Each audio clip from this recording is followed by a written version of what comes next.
Hi, I'm Sophie-Marie Odum, Lifestyle Magazine's editor.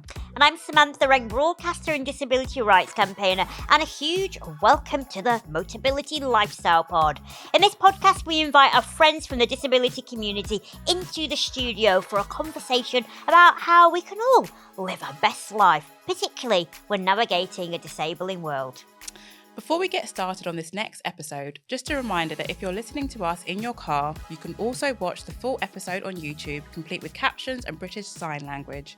Also, make sure to click subscribe or follow wherever you're listening so that you're the first to know when each new episode lands. In today's episode, we're joined by Lucy Webster, who is a journalist, writer and disability advocate. Her book, The View from Down Here, is a memoir of ableism, sexism and disabled womanhood. Love Lucy and love her book. Definitely worth a listen. Hi, Sam! Oh, bonjour! Should we do that? Every a different language. Different language. Bonjour. Then I was going to do como estas, but that's two different languages. And I think we'll run out after a while. How many languages do you know? Well, technically on paper, I've got a German and French degree, but I mean, it doesn't say a lot. How are you? I'm very well. How are you? Good, thank you. We had Motability's big event, really busy stand. Lifestyle had a stand there where visitors could come and have their pictures taken. I saw this. So hang on, run that through me. So people could just come along and have their faces superimposed onto the front of the magazine. Yeah, so usually we do the magazine. So we've got a photographer there. They take a picture on a colorama backdrop and it's superimposed into a magazine. But this year, okay, we went a bit different. We did a podcast. Oh, I love episode it. sleeve, and it was bright pink because that is our colour theme. I mean, can you not tell? Something give it away. That's our colour. Studio.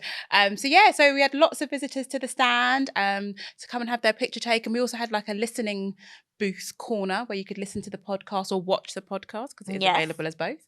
And we had lots of feedback, Sam. People just had so much positive feedback about the magazine, about the podcast.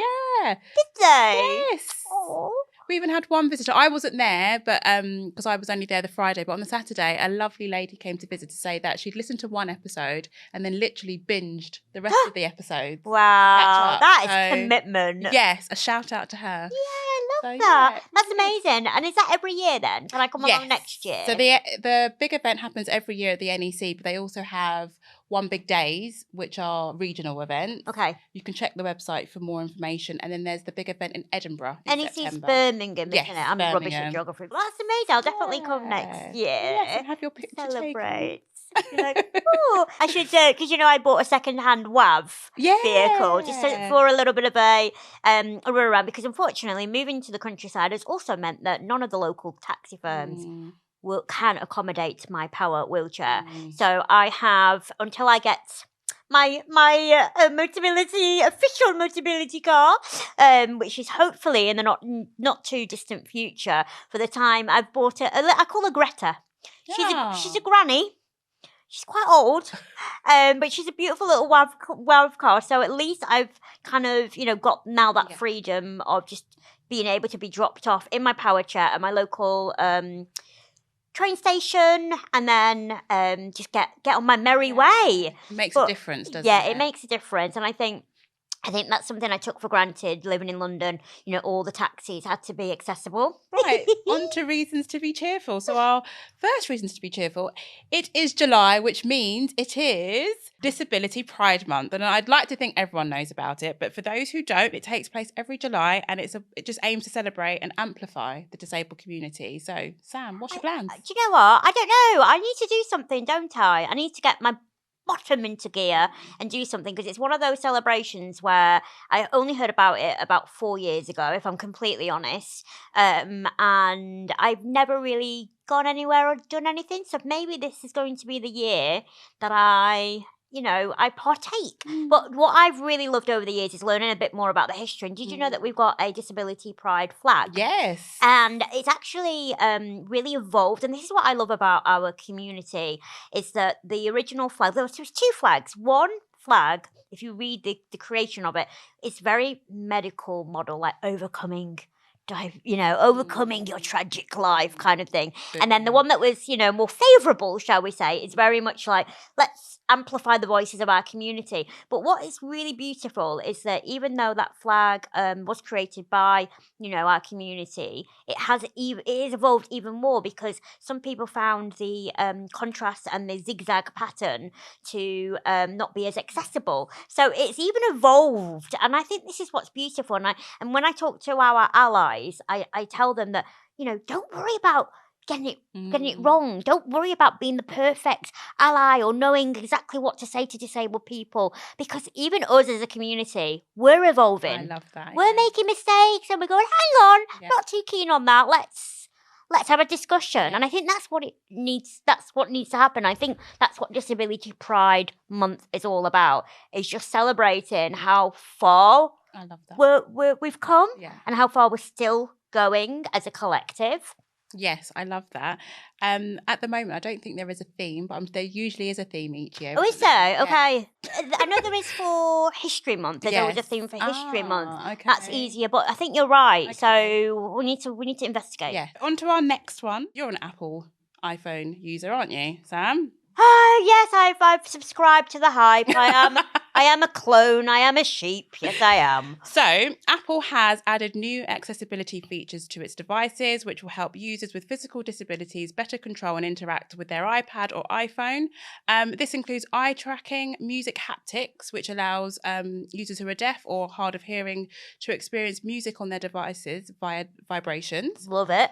And vocal shortcuts, which allow users to assign actions to custom utterances, not just phrases. So I think that's I like that. a move in the right direction. Yeah, I mean, you can say whatever you want about big corporations, but Apple have always really been forward thinking when it comes to inclusive technology. I mean, that wonderful advert commercial that they did, I Am the Greatest, that was so powerful.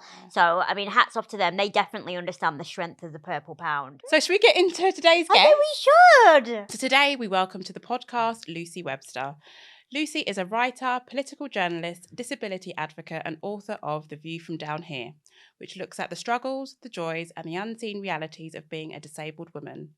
From navigating the worlds of education and work, dating and friendship, to managing care, contemplating motherhood, and learning to accept your body.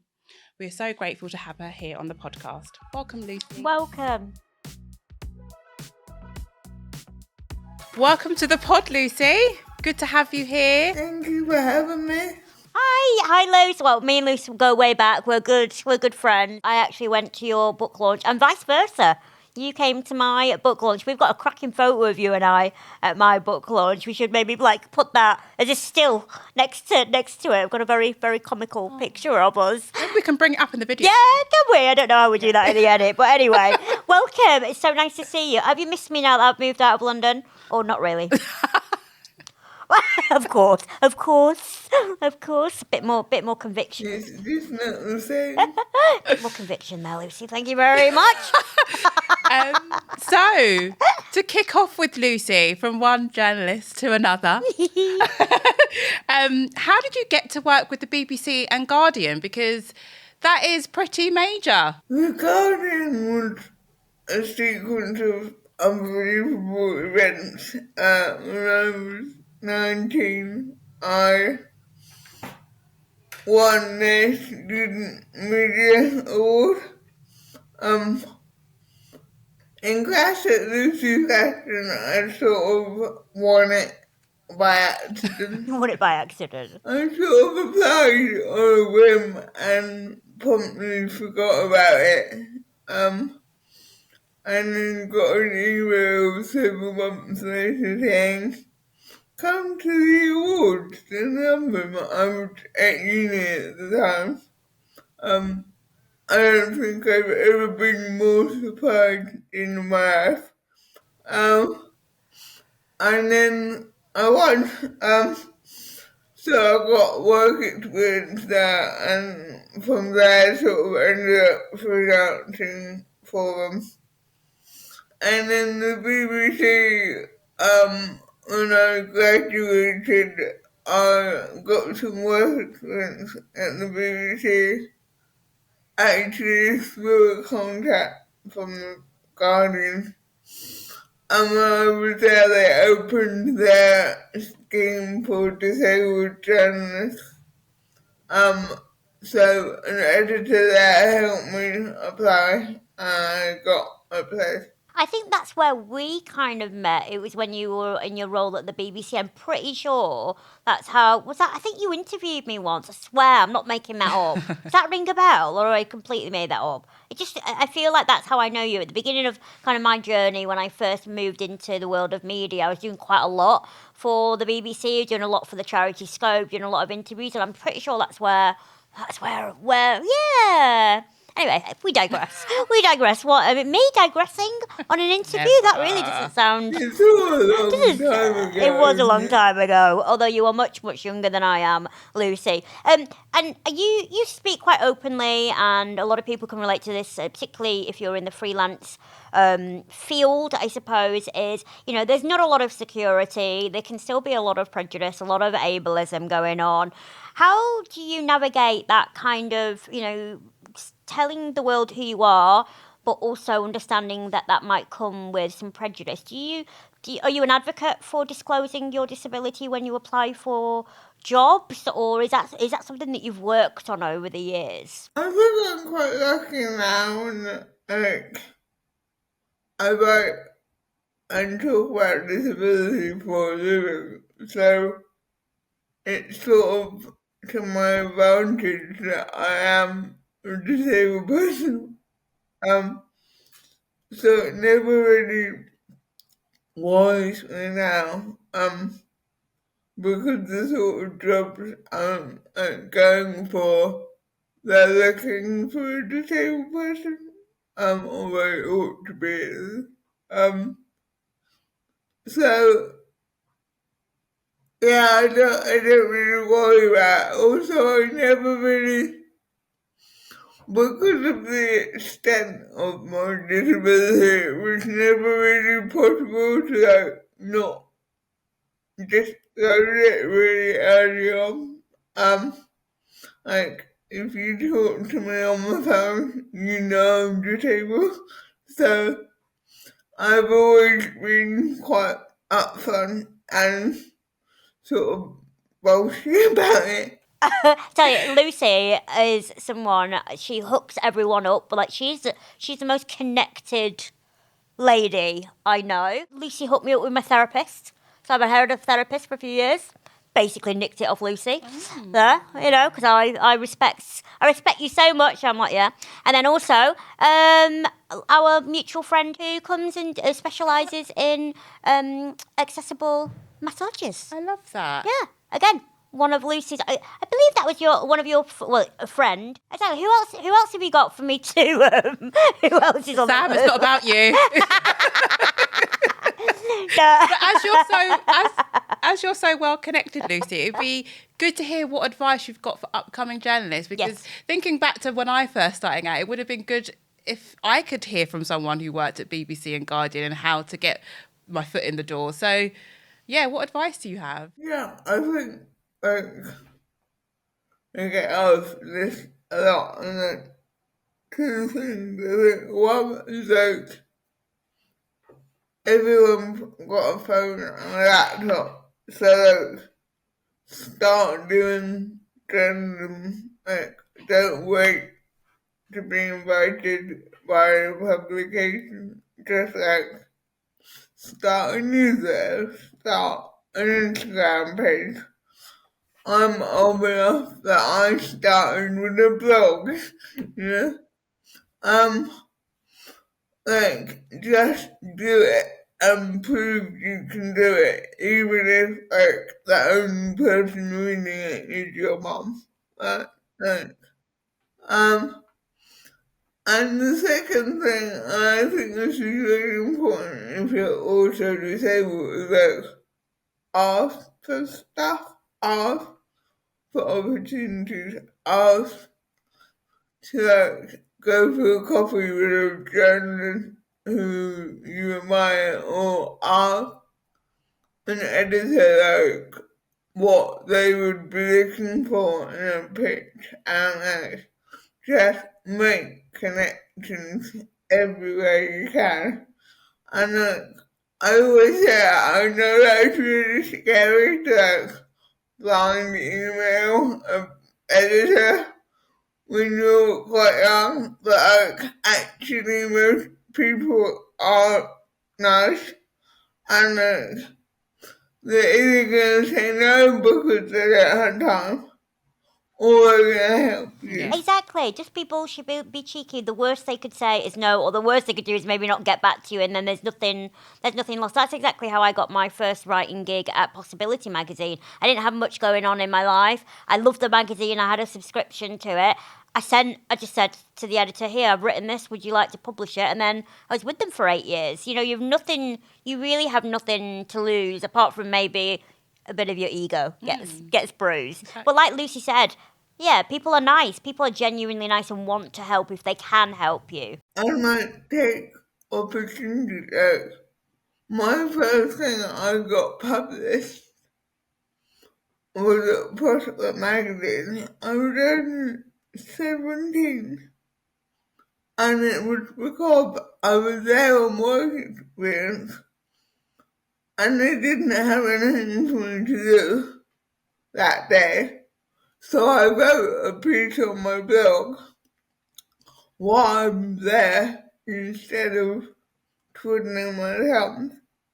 And then the editor sat next to me and said, well, send it to me. And before I knew it, it was up on the Prospect website. Yeah, so it's just about sort of going for it. What have been some of the biggest barriers you found in the industry? How long have we got? I know. Okay, maybe like the top barriers that you repeatedly experience. Yeah, starting out, I think definitely like physical access to the public. Like when you're trying to work for like small magazines, especially sort of what 12 years ago, they were all sort of in little offices above shops. Yeah. They're physically were not accessible. That's become less of a problem as I've moved up the food chain a bit. The bigger publications have new accessible offices.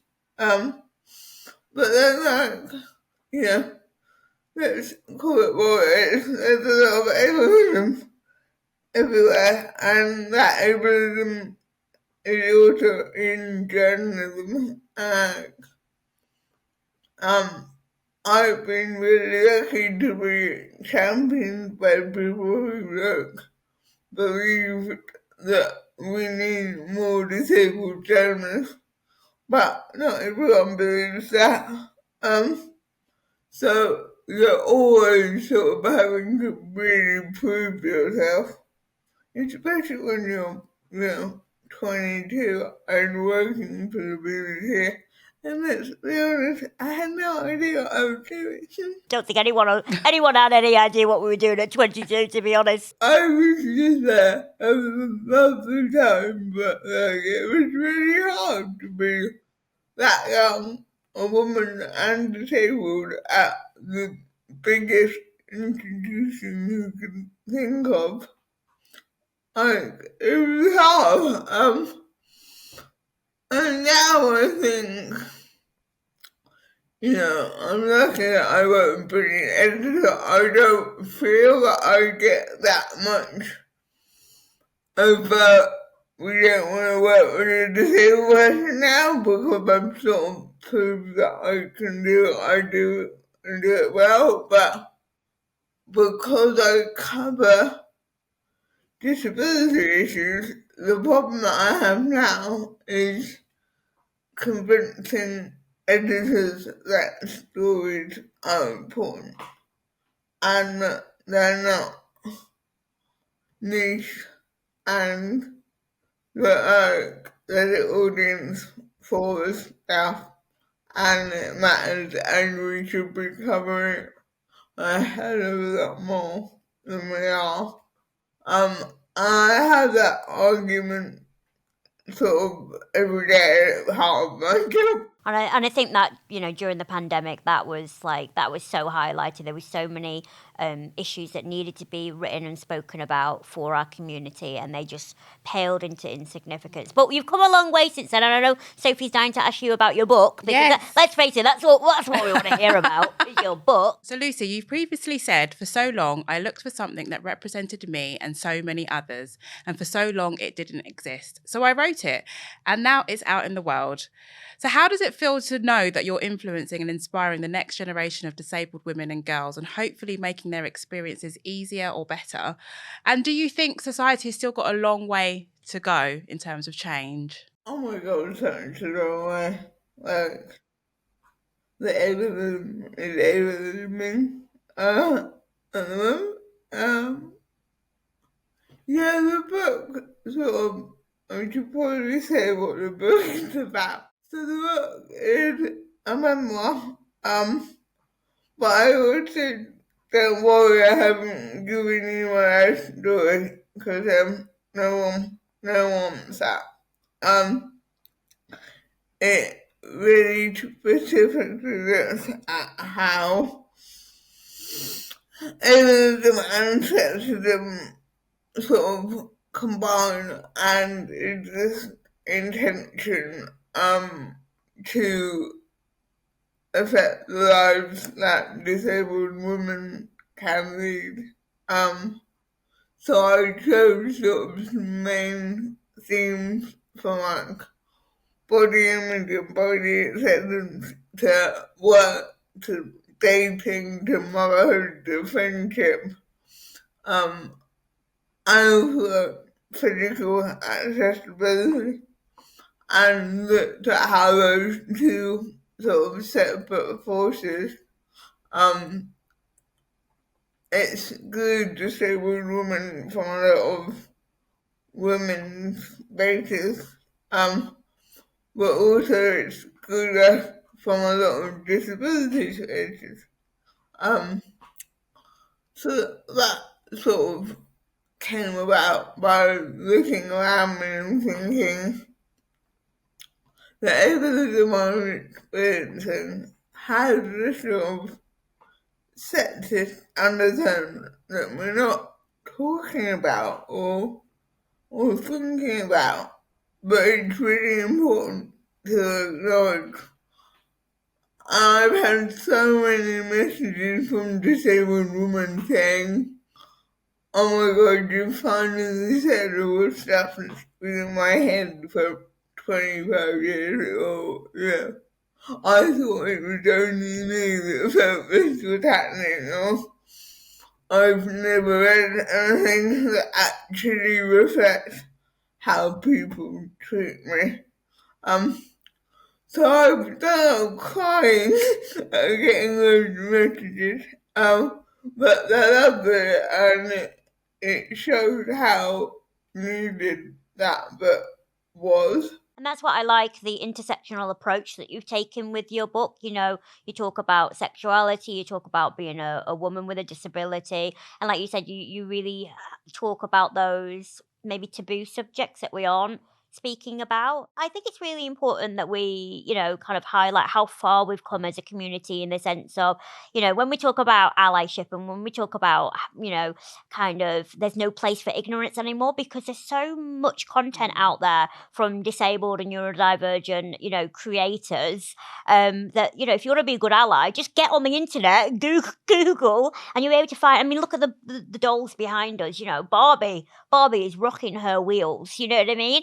There's no excuse anymore. But who else have you felt, inspired by, in terms of other books or other content? I have to give a shout out to my friend Rebecca, who wrote Sitting Pretty, which is the book that I like shoving people's faces when they've read mine, and say, "What else can I read from Rebecca?" I love her. I love her writer. I love her story. I'm such a Rebecca fangirl.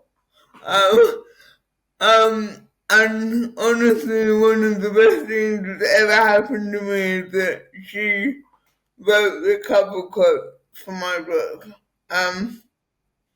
Which again was me sobbing alone in my front room.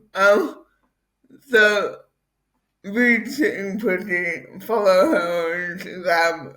She's amazing. I'm obsessed. Yeah, I think she was one of the first disability-centric books that I'd actually read. I think that was where we all kind of got that first, like, oh my goodness, that people write about this, you know, like that book was like the Bible, wasn't it? Really, I remember it. I remember it doing its rounds. You write so beautifully and captured it so well. And that was a real benchmark for what I wanted to do with my book. I'm not sure I reached Rebecca's heights, but I tried. Lucy, you've kind of spoken about this already, but in terms of, realising or just talking about how much of an ableist society we live in, but was it a real cathartic process when you were writing the book? And what did you learn about yourself? Everyone sort of love. I love writing the book because I love writing. And in an ideal world where I didn't have to make any money, all I would do is write about disability and not worry about whether it was being read. I think by the time that I wrote the book, I'd done a lot of therapy, which I don't think I could have written the book having not done that therapy. Some of it was really hard to revisit. There were days when I really had to make myself put those words on the page. Some of it was great to write about and get out all my frustrations, but it was very intense 6 weeks before I was writing that chapter. And that was especially hard because I hadn't come to any conclusions myself with that. I've definitely, as a friend, I've definitely seen you come out of your shell a lot since writing the book. You know, like I feel like I know you're saying that maybe it wasn't as cathartic as you thought, but I've seen a positive shift in you. You're a bit like, well, it's out there now, so I might as well just be more authentic and the hell with it, you know. Like I feel like you've got a bit more spiciness to you since putting the book out. That's my personal opinion as a friend. Sam, you know that I wrote an intensely personal memoir. And then 2 months before it came out, I decided to come out. It was like a mad time of my life. But sort of those two things together obviously dramatically changed my life. In all good ways. It's hard to say what was the book and what was coming out. But all of it together has been great and a bit of an emotional roller coaster. But I think I'm finally getting off the roller coaster. No, I think you're in a good place as well. Oh, I'm getting all emotional now. I was going to ask about the feedback to the book, but I think you've kind of answered that when you said that you received such positive feedback and that left you in tears. You and I, we talk a lot about PAs. I know that we both reach out to one another when we're looking to hire PAs. I know that you've got several PAs. I've met all of them. They're all amazing people. But you actually mentioned in your book, you know, the question like, what do you need? And having that as a tool and that powerful, being able to ask for help and reach out to people and say, you know, like for an ally to go, well, what do you need? What can I help you with? What advice would you give to anyone because I love talking about PAs. I don't think we talk about them openly enough. What advice would you to give to anyone who's maybe starting with a new PA or looking for a new PA, like pitfalls, or how do you get your needs met, and how do you ensure that those boundaries are in place? Because it can be so intimidating having someone enter essentially a stranger enter your space and have to do some really personal interactions with you, like from the word go. Like that's not normal normal behavior for anyone, is it really? And this is why I say that it's funny hard. And we should give ourselves a bit of pressure. It's hard because, like you say, it's not normal. It's not like you don't make a friend one day and then move in the next day. It's, it's a pretty unique thing. It's hard. Sometimes it's great. And I think we should acknowledge both. I think I have got over I've had 24-hour care since I was 18, right? When I was 18, I absolutely didn't know how to manage it, and it went wrong quite a lot. And I didn't enforce boundaries, and because I was a child. Whereas now, I've been doing it for a while, I'm still getting wrong. So that's fun. I always deeply stressful. And when you care about it, I can't cope with life. But then you do find the right people eventually. And right now I've got a full team and they're great, and I don't even really have to think about it. And they end up some of my best friends, which I know I'm not supposed to say. But they're in my house 24/7. It'd be weird if we weren't friends, wouldn't it? So we're not really good friends. We have a lot of fun. They're the best allies you could want because they actually see all of it and they know and they don't just see my edited highlights. And it's a brilliant relationship, and so my ex-PAs are like my family now, and we have so much fun. I would say not, sometimes life is hard, but at least it's hard together. Yeah, that's life, though, isn't it? Yeah. And I love how you speak about it, and I want to hear more from that community, because I think caregivers and PAs in general, they're overworked, underpaid. They're not cherished as they should be, because they bring so much. They bring so much to the lives of people like myself and Lucy, and when you've got a good egg. You've got a good egg, and it is fun. Like it is, like it can be really hard. It can be a challenging job, but I would say 90% of the time, it's amazing. People, my parents, they will say sort of, when they tell people what they do, oh, couldn't do that. You're so good. And they say, go on holiday for work, or hang out in a flat and have a laugh for work. Why this is a terrible job when it's Lucy, what's next for you? What's on the horizon? what's that? Oh god. I don't know. I'm thinking about another book. Because I'm apparently quite mad. And want to do it again. It won't be a memoir. I think I know what it will be, but I can't get into it. Thinking about doing some more sort of speaking about ableism work, so just sort of working out how I want to do that. still doing all my journalism and just do a piece of The Guardian and doing a piece for Telegraph next week.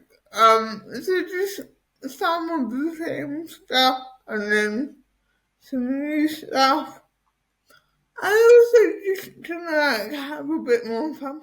Remind everyone where to find you on social media and also the name of your wonderful memoir. The memoir is The View from Down Here. You can get it in all good bookshops and online. I'm on Twitter, I'm on Instagram. I have a newsletter which is also called The View from Down Here. Find me in The Guardian, find me wherever you want to find me. I'm sure they will.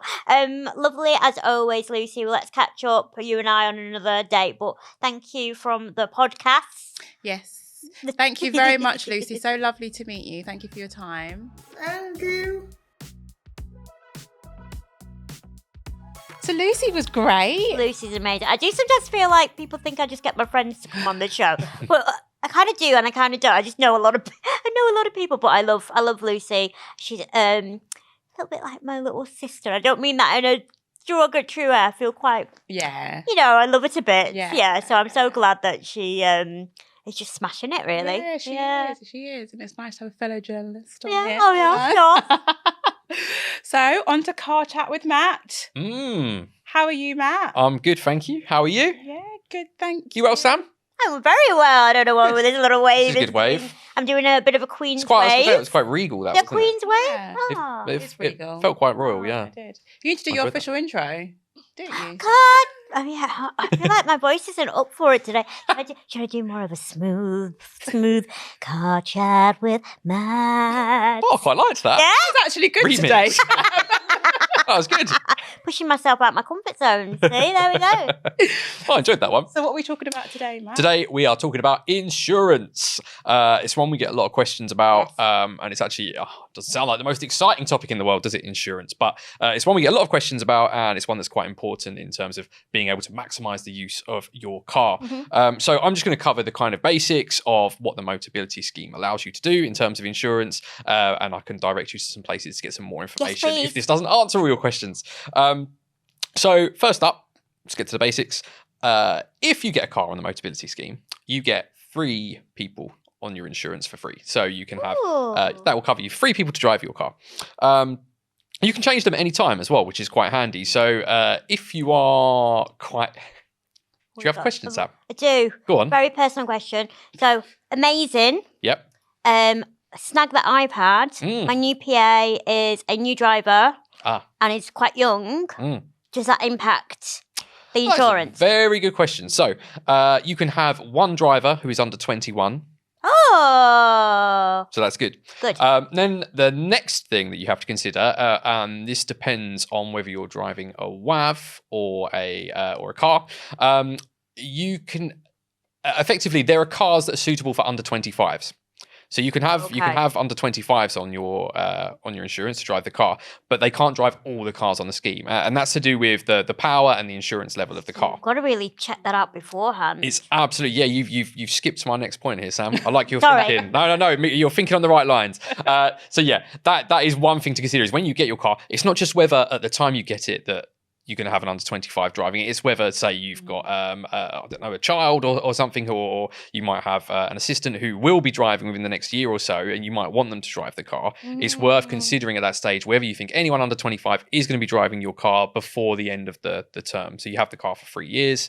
Is anyone else under 25 going to be driving it? Now, it is quite easy to see which cars are suitable for under 25s. If you go on the Motability website and go to the car search, there is a filter. So you can tick, is this a ticket to show cars that are only suitable for under 25s. So there is a reasonable selection as well. There's a do they include some WAV?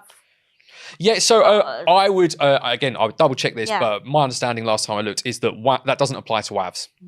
So it doesn't apply to WAVs? No. So under 25s. There's no age limit with WAVs? Not that I'm aware of. Not for under 25s. So I just just for the listeners and the viewers, Matt doesn't know I'm going to ask him these questions. I just go improv. So thank you for answering. That's quite all right. And obviously, if people do have any questions like this, there's a lot of useful stuff on Motability's website. They've got lots of insurance FAQs that you can look at. But also you can phone Direct Line Motability. So Direct Line provide the insurance for Motability. So there is a dedicated line that you can call and ask them these sorts of questions as well if you're not sure. So that's a good question.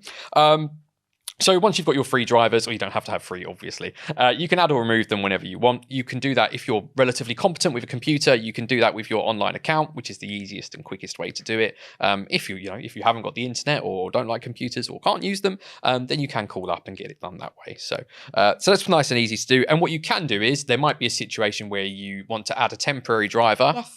So you might be staying somewhere. One day. Absolutely. You might be staying with a friend for a week and want them to be able to drive the car for you. So in that instance, what you can do is you can still only have 3 people on at a time, but you can temporarily deactivate one of your drivers, add a temporary driver for that time, and then once that's finished and you want to re-add your previous driver, you can just reactivate them. Yeah, so someone might be unwell, a caregiver might be, or a PA might be Absolutely. unwell. It's like we've got the same brain. It's like I'm thinking of the questions and you just answering them for me. And it's really simple to do on the online account. It is, yeah, it is. It is really quite straightforward, yeah. So that's good. Who can drive the car is a common question we get. Can anyone drive the car? Effectively, what it comes down to is whether the car is being driven for the disabled person's benefit. Now, that obviously feels quite open to interpretation, but that doesn't mean, for example, that a disabled person has to be in the car if someone else is using it. Because if you're nipping to the shops to get something for them, well, that obviously that's to their benefit. That actually covers quite a wide use case, really. So that's the main thing. So if you say don't live with the people who are down as the drivers on your car. So if you're the disabled person and the drivers of the car don't actually live at your address, Motability may want to add a tracker to the car just to check that how it's being used and check that it is being used for your benefit and that it's not being abused or used outside of that use case. But they'd always talk to you about that before that happens. Other than that, we've covered that you can only have one driver under 21.